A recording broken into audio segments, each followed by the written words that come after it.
What's going on, guys? JSGC here, and we are here for the Chelsea 2-0 victory over Manchester City match analysis. We're going to crack on with everything there is to talk about from this game. There isn't really that much to talk about from the game, really. A very disappointing performance from Manchester City, in my opinion. Nowhere near at our clinical best. I did say beforehand we needed to be at our clinical best. The team that is most clinical in this game obviously was going to win the game, and that turned out to be Chelsea. The performance in itself was disappointing that we didn't have the clinical touch. I didn't think we played a bad game, in my opinion.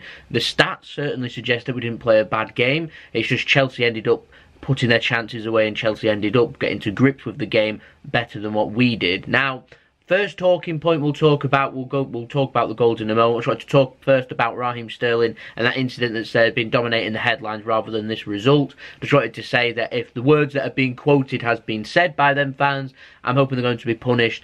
Racism has no place in football. It has no place in the world whatsoever, so hopefully they'll be dealt with if racist behaviour and racist language has been used. Hopefully we'll get professional lips readers in to be able to read that and see what has been said, because there's a little bit of a debate over what has been said. But I feel dead sorry if things have been said to Raheem Sterling there. How are you meant to perform at your best when things like that are happening? It's extremely backwards. It's extremely disappointing. I've not seen Man City fans just tweeting that, but the whole football community, including Chelsea fans, is a small minority. Hopefully they'll be addressed, they'll be dealt with ASAP, and there'll be a harsh punishment if that language has been used. Well, that being said and done though, we're going to go on to the performance. We'll speak first about Chelsea. Now, we all know what Sarri is capable of. We all know his style of football. Lovely passing football, possession-based football. A lot like Pep Guardiola. Well, we didn't really see that in this game. Now, in the match stats, City ended up having 61% possession compared to Chelsea's 39% possession. Miles below what I was expecting. I did say beforehand I was expecting it to be somewhere between 50-50, maybe 52-48. What we've seen in the past, we saw it at Wembley, we saw it against Napoli last season too.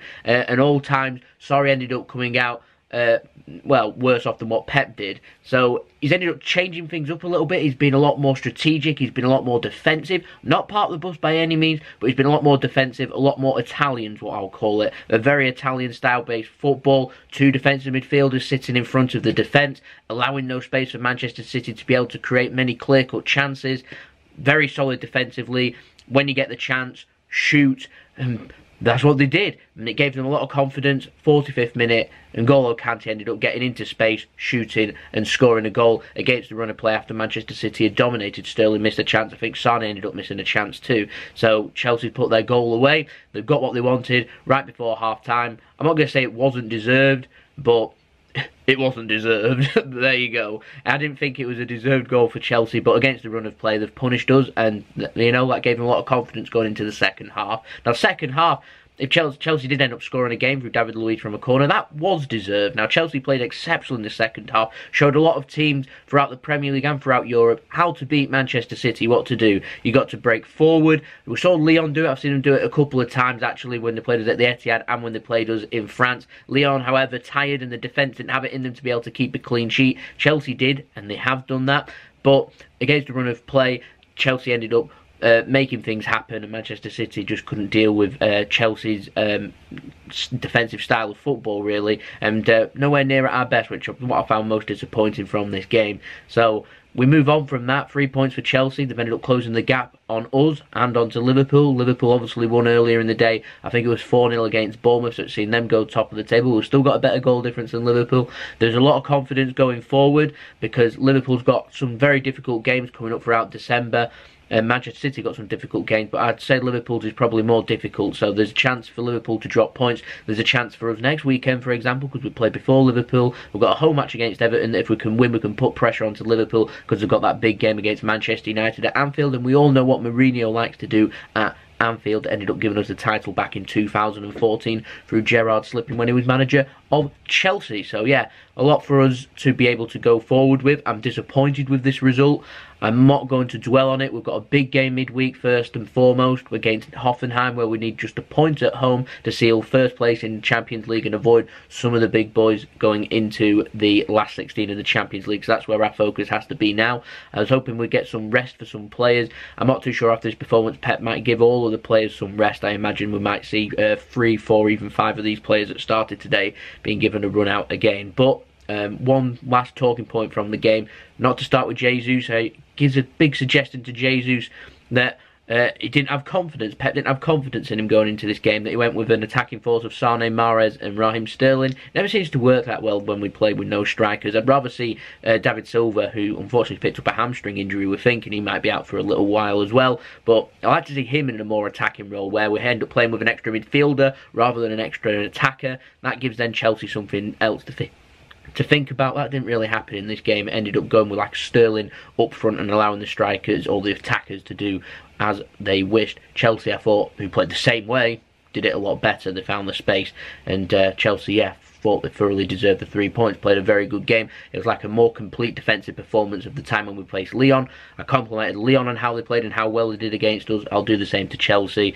I wasn't expecting that. They've not been in good form going into this game, but they've ended up getting good form into this game, picking up 3 points, putting themselves back in the title hunt. Tottenham will fancy the chances too. It's important now that we don't dwell. We'll get good performances going through the rest of December, pick up the points and try and get back on first place. I can guarantee if we win every Premier League game between now and December 31st, I reckon we'll be top of the league again going into that game against Liverpool just after the new year. So there's lots for us to look forward to. There's lots for us to aim for. This title race is wide open.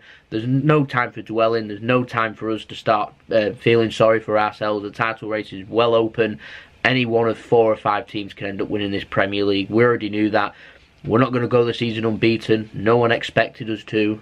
I certainly weren't expecting us to. I think it's impossible to go unbeaten in the Premier League season as the Premier League is at its moment in time. But we've got Chelsea away done. We've only got Manchester United out of the Big Six, if you want to call them that, left away from home. All the rest have got to come to our patch and got to go and do something against us at the Etihad. And I will add, beat us at the Etihad. No one's done it this season in the Premier League. It's a very difficult thing to be able to do. It's very difficult to be able to play defensive football. It's very difficult to be able to play any style of football. The Etihad pitch is a very big pitch. Running around for 90 minutes, it's very tiring, and these teams have all got to come to the Etihad. And realistically, if they want to win the title, they've got to come to our patch, not just get a result, but probably beat us too. Liverpool included in that. So it's up to us that if we can pick up the wins at home against these teams and continue going like we are, I'm confident we'll win the Premier League and we'll be able to win trophies. But makes things entertaining and exciting, doesn't it? But there we go. That's been the match analysis for this game. And going forward, we're just going to talk about some stats quickly so you can see how well both sides did. City, like I said, with possession, 61% to Chelsea's 39. Total shots, City ended up having 14, 4 on target. Chelsea only had 8, so we had 6 more shots than them. Yet they had 5 shots on target, more shots on target. They were more clinical in front of goal.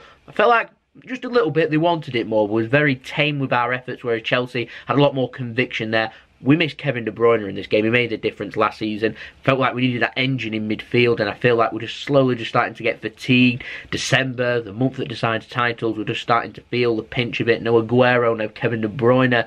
You know what I mean? It's a very tiring month when you've not got your best players available. It makes things that all more difficult. City, 640 passes to Chelsea's 410. That 410 passes from Chelsea surprises me. They're at home. 81.5% pass completion rate from Chelsea. 88% from City. I'm disappointed in that. It's normally 90% plus, but there we go. Attacking third, City ended up having 3 times as many touches in the attacking third than what Chelsea did. Key passes, we had more key passes than Chelsea, but listen to this, only 1 clear-cut chance created all game, and it went to Chelsea. There was a rock in defence. We were struggling to break through it. Azpilicueta, absolutely brilliant in this game. I'm finding it very difficult. I'm going to have to do a man of the match, and I like to give it to Manchester City, but if I was being fair and honest, then Azpilicueta I thought were fantastic in this game, and he'd get my man of the match.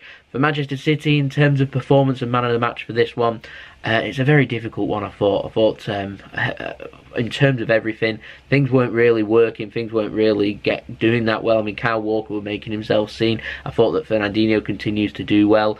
I was happy to see Phil Foden come on. We played some good football even when being 2-0 down 2. Jesus looked more lively when coming on. You know what I mean? These are good performance players. I'm finding it very difficult to be able to give a man of the match here. I mean, there is no standout player. So, you know what? I'll make a special exception, and I'll give Azpilicueta the man of the match here, because I thought he was an absolute rock at the heart of the Chelsea defence. I thought, considering when he first started his career, he wasn't a centre-back, really settling in well. So he ended up having more crosses, more dribbles, 1 corner for Chelsea, 13 corners for Manchester City. We just weren't at the races, were we, in front of goal. Disappointing. Hopefully we can have Sergio Aguero back very soon, and hopefully we'll be able to get back firing on all cylinders, because realistically all we missed was that clinical touch in front of goal. Chelsea dominating the stats for defensive, more interceptions, more blocks, more tackles, more clearances, more headed clearances, as you'd expect.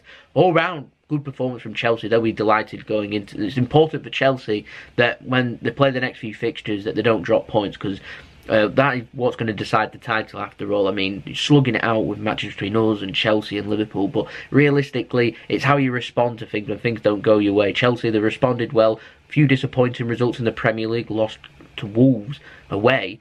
Liverpool's got Wolves away coming up, I think, not next weekend but the weekend after, and that's a difficult game. Chelsea responded well. City have lost today, first time we've lost since April. Important to see how we respond from that.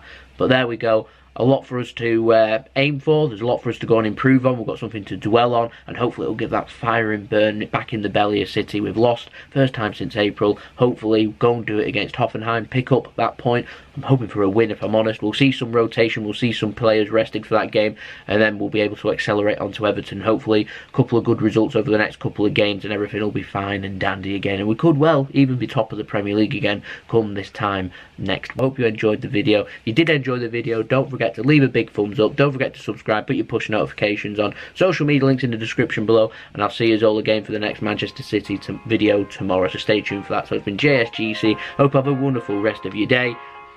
We move on. Peace. Ciao for now.